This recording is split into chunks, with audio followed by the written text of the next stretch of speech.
नमस्कार दोस्तों, आज हम आपके लिए एक प्रेरणादायक कहानी लेकर आए हैं जो हमें यह सिखाती है कि जीवन में चुप रहने के क्या फायदे हो सकते हैं।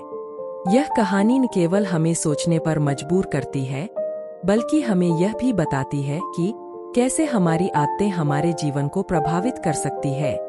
आइए इस कहानी के माध्यम से जानते हैं कि क्यों कभी-कभी चुप रहना ही सबसे अच्छा विकल्प होता है। एक बार की बात है, एक छोटे से गांव में मोहन नाम का एक लड़का रहता था।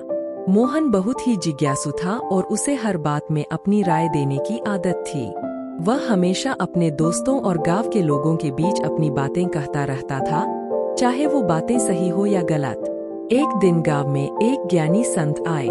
गांव के लोगों ने संत से निवेदन किया कि वे मोहन को कुछ सिखाएं, क्योंकि उसकी बोलने की आदत से सभी परेशान थे। संत ने मोहन को बुलाया और कहा, कल सुबह सूर्योदय के समय तुम नदी के किनारे मिलो।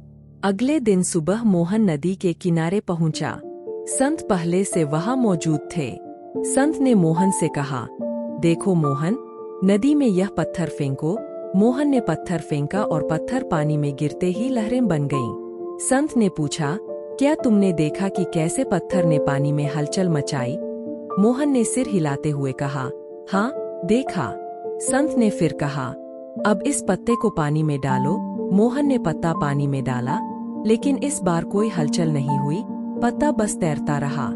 संत ने मुस्कुराते हुए कहा, यही जीवन का एक महत्वपूर्ण पाठ है मोहन। जितना तुम बोलोगे उतनी ही समस्याएं पैदा होंगी, जैसे पत्थर ने पानी में हलचल मचाई।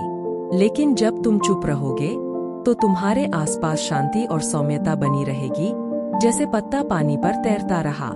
मोहन ने संत की बातों को ध्यान से सुना और सोचा कि वास्तव में उसकी बेवजह बोलने की आदत से कितनी समस्याएं पैदा होती है।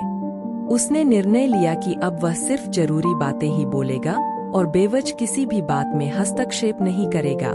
समय के साथ मोहन की आदत में परिवर्तन आने लगा और गांव के लोग भी उसे और अधिक सम्मान देने लगे। मोहन ने समझ लिया था कि चुप रहने के भी अपने फायदे हैं और यह उसकी जिंदगी में शांति और सफलता लाने में मदद करेगा। इस कहानी से हमें यह सीख मिलती है कि कभी कभी चुप रहना और कम बोलना ही बेहतर होता है, क्योंकि इससे हम अनावश्यक विवादों और समस्याओं से बच सकते हैं। मोहन की तरह यदि हम भी केवल आवश्यक बातें बोलें और बेवजह बोलने से बचें, तो हमारी जिंदगी में शांति और सफलता दोनों ही आएंगी। तो याद रखें, जितना बोलोगे उतना फंसोगे। चुप रहने के फायदे हमेशा अधिक होते हैं।